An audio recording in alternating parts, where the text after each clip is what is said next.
close to the weekend coming up in just a bit. 6:02. Today marks 70 days in Hurricane Helene recovery efforts. That means there are 20 days left for our communities to clean up the mess left behind so they can get full reimbursement through FEMA. Based on the piles we've seen, there's still a long way to go. Your Taylor Martin joins us live in the newsroom this morning with the latest numbers here. So Taylor, how much have crews collected since September? Columbia County says they've picked up more than 1.4 million cubic yards of debris, which is about 428 Olympic-sized swimming pools. And in Richmond County, they've picked up more than 1.8 million cubic yards, totaling about 567 pools. Across the river, Aiken County has picked up more than 47,000 cubic yards, equaling about 14 pools. Now, the numbers are so hard to wrap your mind around, especially since we have a long way to go until the work is done. Leaders of some CSRA communities have expressed doubt they'll be able to meet the deadline, privately saying April would be more realistic. With cleanup crews making slow progress, you may find it frustrating as trucks pick up debris at one house and skip one next door, but leaders say depending on where you live, the status of your pickup could be very different from someone else. Debris is slowly but surely, going away. So we got, 3 weeks left before FEMA pulls out. So we're hoping they're going to get the rest of it. Now, leaders say if your home is skipped over, it may be because the truck may not have the right equipment to pick up certain debris. So another one with the right equipment can be sent at a later date. Okay, Taylor Martin live in the newsroom this morning. Thanks for that, Taylor. And for Augustans, know that 2 town hall meetings are coming up for more updates. Commissioner Sean Frantham shared on Facebook the mayor and other elected city officials plan to share more this month and include a Q&A session. The first meeting is next Tuesday at the Warren Road Community Center. The following Tuesday, it'll be at Diamond Lakes. Both will happen from 6 to 7:30. And if you can't make it in person, it will be live streamed. You can also send your questions to the email on your screen. 6:05 now. A felony suspect is on the run in Lincoln County after officials claim he escaped arrest twice. He's on your screen coming up here in a minute. 45-year-old Evan Bowler wanted on felony charges. Deputies say they were called to Chamberlain Ferry Road Tuesday night about domestic abuse. A map of the area is on your screen now. Officials say Bowler ran into these woods when they got there. Deputies say they found drugs and a fully loaded gun inside the home. The sheriff's office tells us Bowler returned to the home after they left, so they sent the Columbia County SWAT team out there. Officials say he ran away again. Lincoln County Sheriff's Office says he's considered armed and dangerous, so if you see him, just give them a call. There's 3 new hires at the Burke County Sheriff's Office. That's a chief of staff, a public information officer, and IT specialist. Richard Elam named as the new chief of staff. Elam, who is a former Richmond County deputy, has had experiences on the other side of the law. He was arrested back in 2018 and pled guilty to falsifying documents of lottery machine inspections and was let go from the Richmond County Sheriff's Office. Today kicks off a 2-day event helping kids and their families this holiday season by supporting the Children's Hospital of Georgia. The 24th annual iHeartMedia Cares for Kids Radiothon is happening now. It started at 6 o'clock. Every dollar raised goes back to kids in need. This is the second largest children's hospital in Georgia and the only other children's hospital outside of Atlanta healing serious and complex issues kids can face. You can call the SRP Federal Credit Union phone bank number right there on your screen now and find other ways to donate on WRDW.com. I'll also be live out there tomorrow morning starting at 6 o'clock if you want to tune in and watch that. In the middle of a brewing... Say, who you trust matters. At News 1226, finding truth is our promise to you. Checking the facts on all sides. And we'll continue to keep you to covered. serve you with accuracy. Now, we have issued a first look weather days. Impact. Our IT will continue following this story and transparency. We begin with breaking news happening right now. Empowering you to make the best decisions for your family, for your future. News 1226. Who you trust matters. Healthy skin is an important part of First Alert Radar. Powered by Jim Hudson Automotive Group.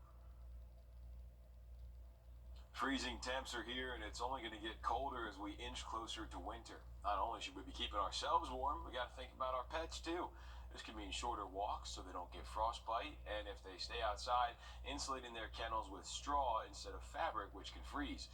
The Augusta Animal Shelter says they get up to 10 calls a day from concerned people. There is no ordinance or law stating that the person has to bring their dog inside during the cold weather. But what we do recommend and what we do get the calls about the living conditions of dogs, we at least want to make sure the dog has shelter to get away from the elements, food, water, mainly stacking the igloo, or if you have a different brand of a different dog house, making sure it's insulated. He says the shelter is currently at 95% capacity. All adoptions are free right now. They're also doing Home for the Holidays again later this month. Other ways you can keep your pet safe are popping up on your screen here. Never shave your pet down to the skin in the winter. Wash and dry your pet's feet and stomach after a walk to remove ice, salt, and chemicals. Bathe your pets as little as possible during cold spells. And remember, if it's too cold for you, it's probably too cold for your pet. Taking you outside, giving you a live look here over the medical district at 612. May not. Alrighty, thanks, Jane. A Christmas miracle came early for kids impacted by road tragedies. South Carolina Highway Patrol filling more than 140 kids' shopping carts at its annual Shop with a Cop event yesterday. Those kids and their families flooded the stores and wiped the shelves at Walmart Supercenter in Aiken. Highway Patrol says it's all about uplifting families impacted by highway tragedies while also showing they're here for the community on and off the highways. These kids have seen so much.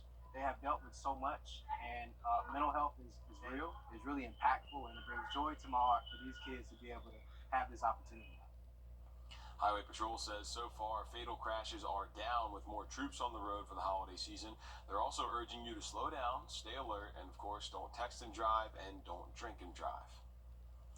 There are several mobile blood drives this week. Today, you can go to Westside High School from 7:30 to 2:45.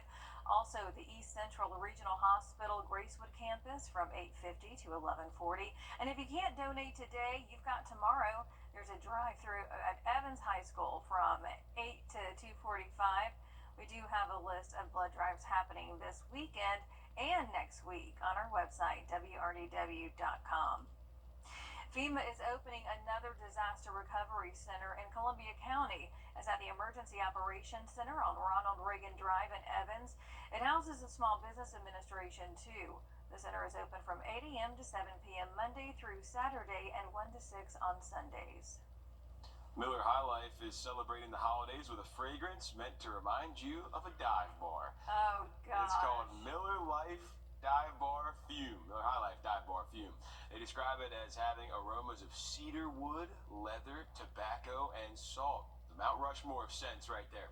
Dive Bar Fume will be available in a limited amount of units. They were scheduled for release on December 4th, 5th, and 6th. Well, what day we got today? December 5th. Go get yours, Dive Bar Fume. Hurry up, I guarantee they're going to be going fast. Yeah, tobacco and salt. That's what everybody wants to smell in for the holidays. That's exactly right. That's a stocking stuffer for you, Nick. I mean, I know a few places around here where you could go and get that smell without the... Yeah. Oh, yeah, you get it for free. Yeah, just bottle it up.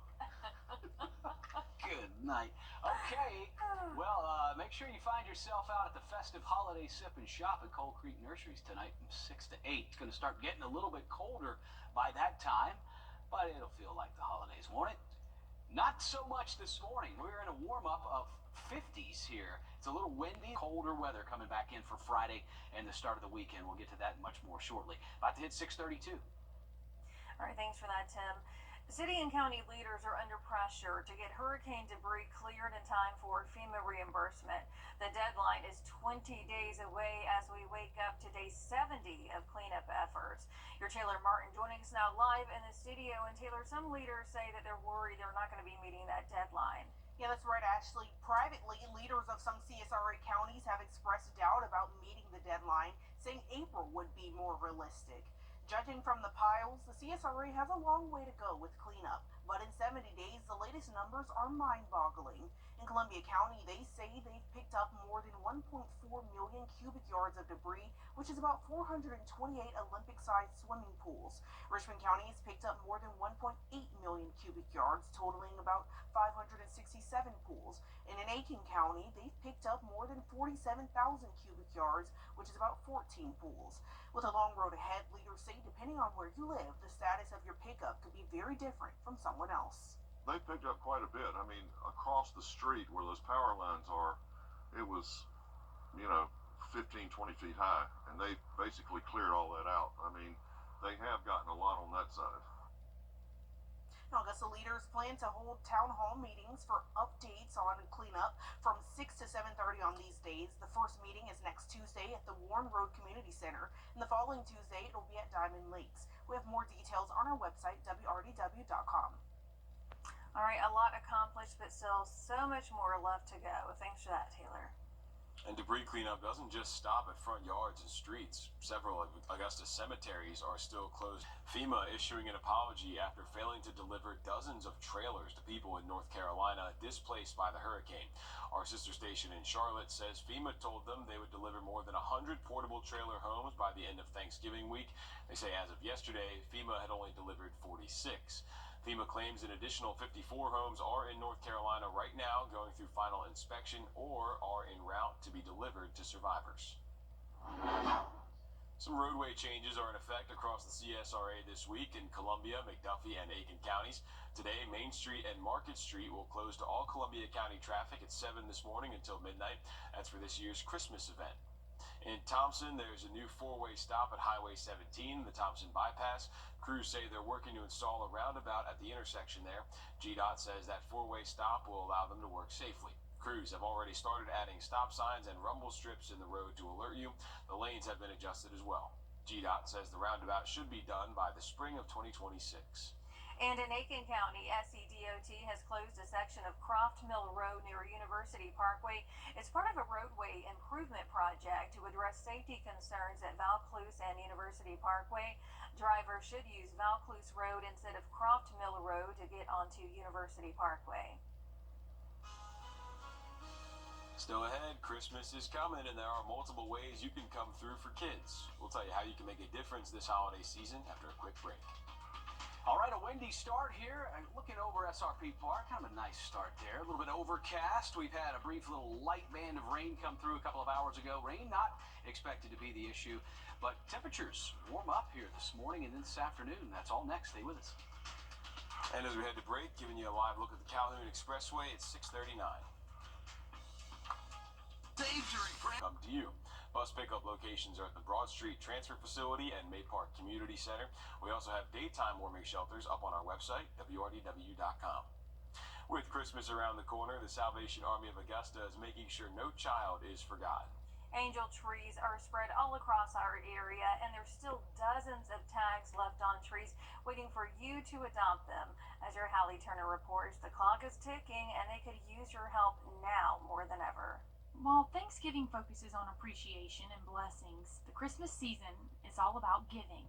A bear, Barbie. Salvation Army angel trees across Augusta are decorated with tags for thousands of angels in need. We had just over 1,000 angels last year, and this year we are at about 1,500. So the need is definitely growing, and we would definitely believe that that is a direct correlation to Hurricane Helene. Every tag represents a child 12 and under praying for some Christmas cheer. So you'll see on each of the angel tree tags, our need is X thing. And so we really take that seriously when parents tell us, like, this is what our child needs. And I think that I would encourage people to really look at that need. But with only 9 days left before the gifts are to be returned, trees are still decorated with forgotten angels. The goal is for the Christmas trees to be bare before December 13th, and these forgotten angels need your help. Grab a tag, take it to the cashier, follow the directions on the back, and bless someone this Christmas season. You can adopt an angel here at the North Augusta store, at our Riverwatch store, at the Croc Center, and then we also have a tree at the Augusta Mall. And the Salvation Army is calling on you this holiday season to make a difference for someone else on Christmas Day. It is super heartwarming to see all of the families come and we're giving them their gifts. It's almost like a sigh of relief for a lot of these parents who are like, I don't know what I'm going to do for Christmas. In Augusta, Hallie Turner on your side. As Hallie said, those gifts are due back by the 13th, and every child's need is listed on that card, so that makes it easy for you. And even if you can't adopt a child this season, the Salvation Army says they're accepting winter coats and toiletries. And we've got another way you can put smiles on kids' faces this holiday season. News 12 is accepting donations for Toys for Tots. You can drop off your new unwrapped toy from 8:30 to 5 Monday through Friday right here at our station, 1226 Gray Way. We're located near Dave & Buster's and Olive Garden. Toys for Tots collects new unwrapped toys for kids in need, so they have gifts to open on Christmas Day. Speaking of Christmas, more Christmas tree lightings are happening today, tomorrow, and Saturday, so you have a lot of choices there. Tonight, Columbia County's big celebration is at Evans Town Center Park. Aiken's 36th annual tree lighting is tomorrow, and Saturday is Richmond County's tree lighting at the Augusta Commons. So again, a lot of choices to get you in the holiday spirit there. Taking it a break now, giving you a live look at Beach Island. We're coming up on 6:50.